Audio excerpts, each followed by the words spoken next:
This is my I got it bitches chocolate vanilla swirl with cookie crumb please moment, because I am finally using the Exotic Sheep palette from Narimi, which, oh my goodness, when I tried to buy this when it first launched and then it sold out so quickly, and then I missed out on the restock. When I went to purchase off Sea Beauty Mall, which is something I'm not going to be making a habit of doing personally, I purchased Dark Night in Fireflies as well as the Dusk and Dawn palette from that website, and I wanted to buy the Exotic Sheep palette at the same time, but then it sold out, so then I just placed my order, and then after I placed my order it came back in stock. What's the deal with that? Like, I don't know, it feels like a conspiracy against me personally. So I was able to snag this off Taobao using a buying proxy. I personally use Superbuy. I finally have it, so I'm doing 3 looks, 1 palette with this, and I'm not going to refilm my Narimi palette ranking video anytime soon, but guys, this is a top tier palette from the brand. I love the color story so much. It really doesn't take a lot to win me over because pastels, really, and neon bordering brights, I was done for. I was done for. This and I'm almost sad that this is the one that took me the longest to get, but that's okay. In due time, when it's meant to happen, it will happen. One of the things I really like about this palette is that I feel like a lot of the colors blend in together really well. I mean, obviously the aqua is not like great at blending into a pink, but like it doesn't get muddy when they get next to each other, so that's really obviously top tier. I did make my first ever community post. I'm still hesitant about how much I want to share, which I know for some people it may not be that deep, but I am a very private and shy person, and I feel, I don't know, hesitant to share certain details about my life, because I feel like the more that I share, the more that it opens up the floodgates for people asking me questions that I don't necessarily feel like answering. It just feels so vulnerable, I think, to share information about myself. Also, I apologize, I am out of frame a lot. Again, this ties in this ties into my hesitancy to talk about this, but my husband and I did buy our first and probably only house, which is very surreal to say. It's very exciting and frightening. Yeah, so that's why my background is completely different. I'm still trying to figure out a good setup, just with the way that my office is set up. Trying to figure out the best lighting and whatnot. I feel like it can be a little bit inconsistent. I did end up painting my office all by myself, which is crazy because I have never painted a room so dark, but I went with Isle of Pines from Sherwin-Williams. I freaking love it. There are a couple places where I feel like it's definitely a little bit patchy because I generally did 2 coats, kind of did like a 3rd coat on areas that looked lighter than others, and next time, you know what, if you're ever gonna paint a room, get yourself that damn like 18-inch roller or whatever, like a really tall one, because trying to use a short one is not the move. Like, it's fine for the first like 2 walls, and then you get to wall 3 and you're ready to jump off a cliff. Okay, I am so sorry because it's really hard for me sometimes to figure out the balance between like, how much do I need to narrate what I'm doing versus going on and rambling about you know, my life and whatnot, so I do apologize.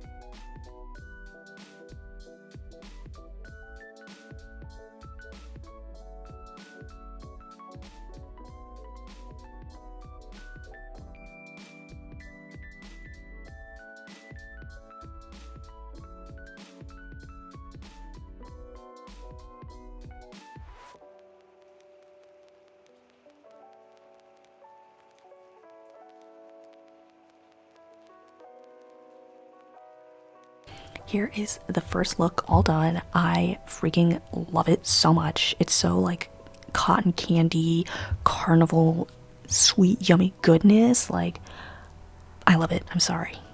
Is it childish? I don't care. It's cute. It's freaking cute.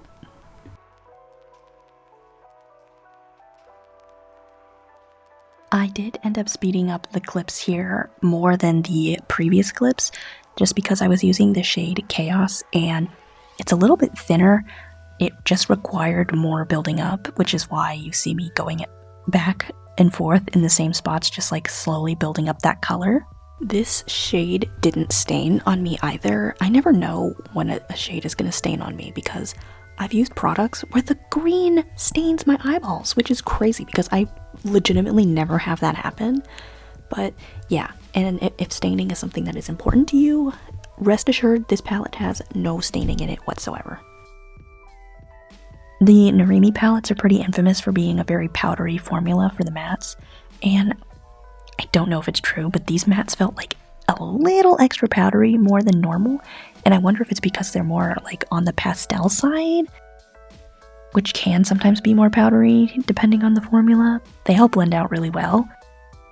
I really like the shimmer to matte ratio in this palette as well. Generally, my preferred like Narimi shimmer amount is 3, because a couple of the palettes do only have 2 shimmers, which is fine, but it does feel a little bit limiting.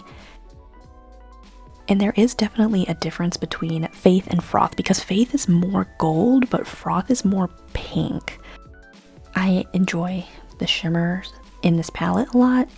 I don't know that I would switch out Froth or Faith. I do wish maybe if there was like a darker pink, and it's just, again, if you're only using this palette for a look, because Anomalies, since it's the only darker matte shadow in this palette, I feel like they're not going to look homogeneous, but a lot of the looks will probably end up looking a little bit similar just because tonally there's not a lot of depth in this palette, but I'm honestly kind of okay with that just because I like the color story so much. So it really just depends. And y'all, for me, depth is like one of the most important things in a palette, and obviously exceptions have to be made. I really like this palette, even though, like I said, Anomalies is the only sort of darker shade in here. And if you're using it with other palettes, like, obviously it's not a problem, but again, this is just on its own.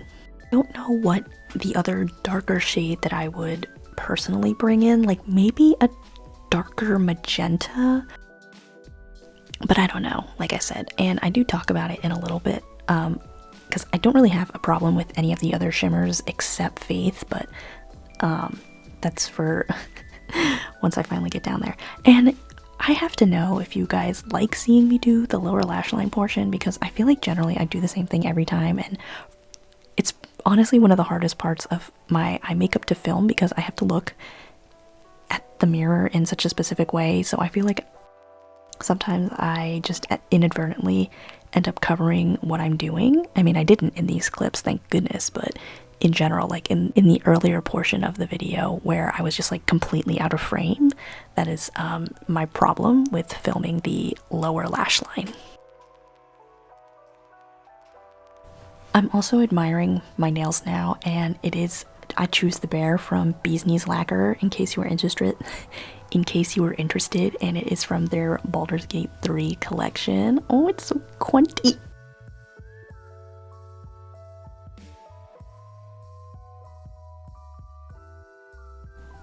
I'm trying to quietly film a voiceover, and I don't know why my voice sounds so gravelly all of a sudden, because it's only 10 p.m.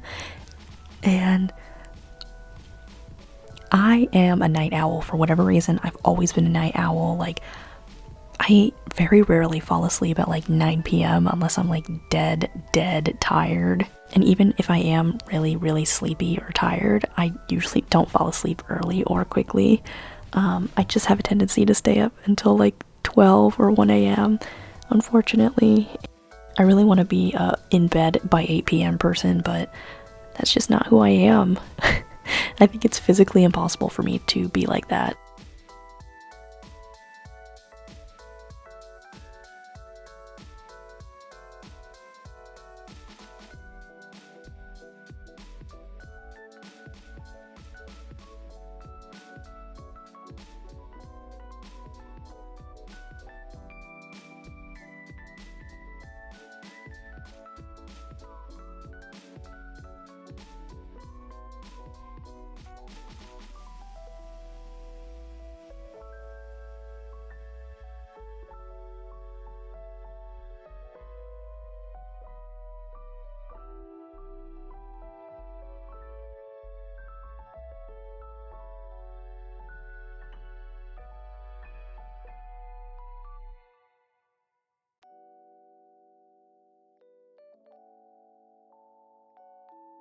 This shimmer is called Faith, and it is so pretty, but it is very, I don't want to call it sticky in the sense that it like feels sticky, but when I removed this makeup with my oil cleanser and face wash, I had so many glitter particles like stuck to my face.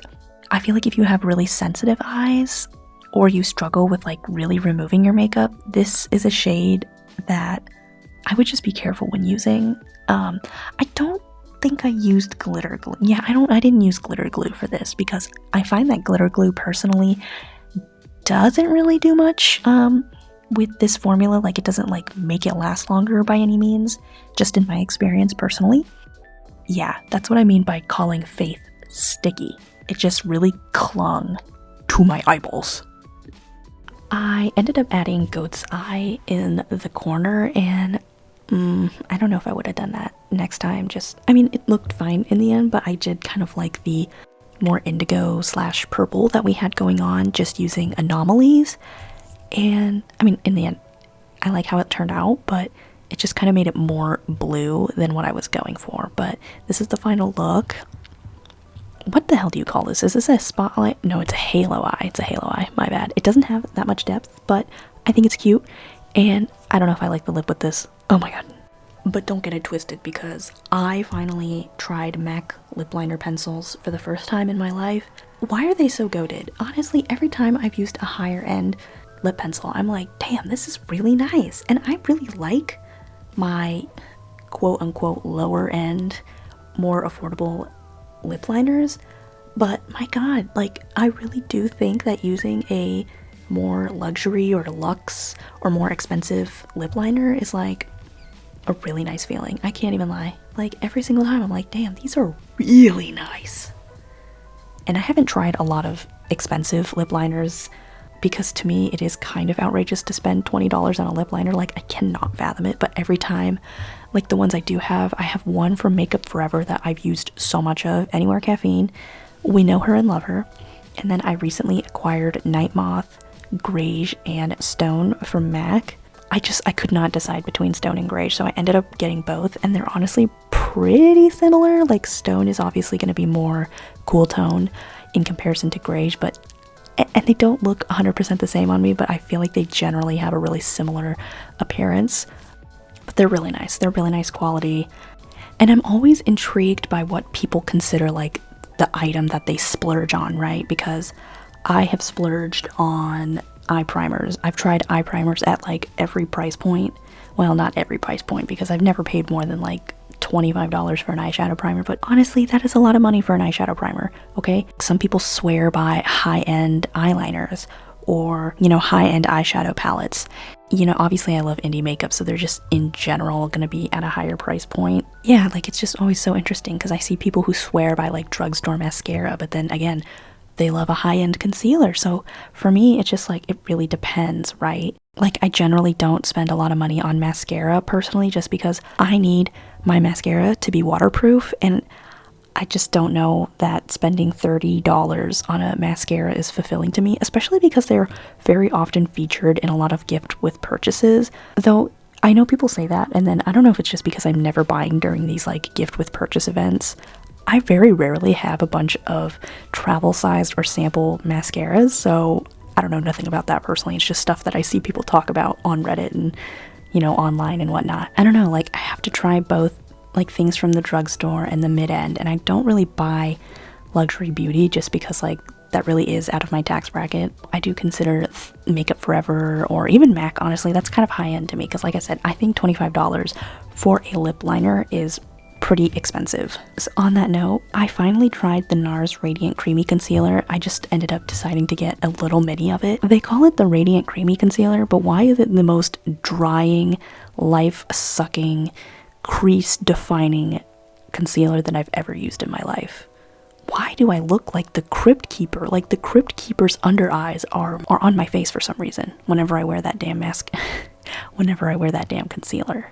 I was just thinking about lately how I really want to try more stuff from MAC Cosmetics, because I've only ever tried their lip stuff, and I've tried like a handful of like base products, more so like on the primer side. And I do have a cream eyeshadow palette from MAC, but I don't really have a lot of experience using their base products like their concealers or their foundations, and they look really nice and solid, so I really want to try them. Like honestly, that, and I really like the Glow Play blush too. Like I got one at Marshall's for like 13 bucks and I really like the formula. I really want to know what your favorites from MAC are and what to try, because I need recommendations. I want to know what people's favorites are.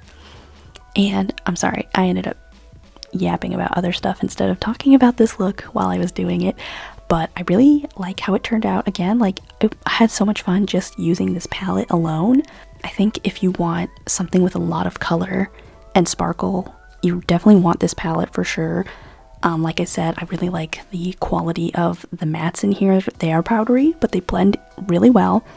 The shimmers are honestly, I would say Froth and Faith are on the more sheer slash toppery side, while Goat's Eye has a much deeper base, but it's a really pretty like cobalt blue shimmer shadow, which is really nice.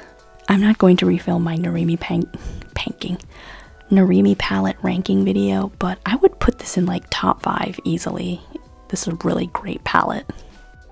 Anyways, thank you so much for watching. If you could like and subscribe to my channel, that would help me out so much in the long run, and I really appreciate all the kind words and support from you guys.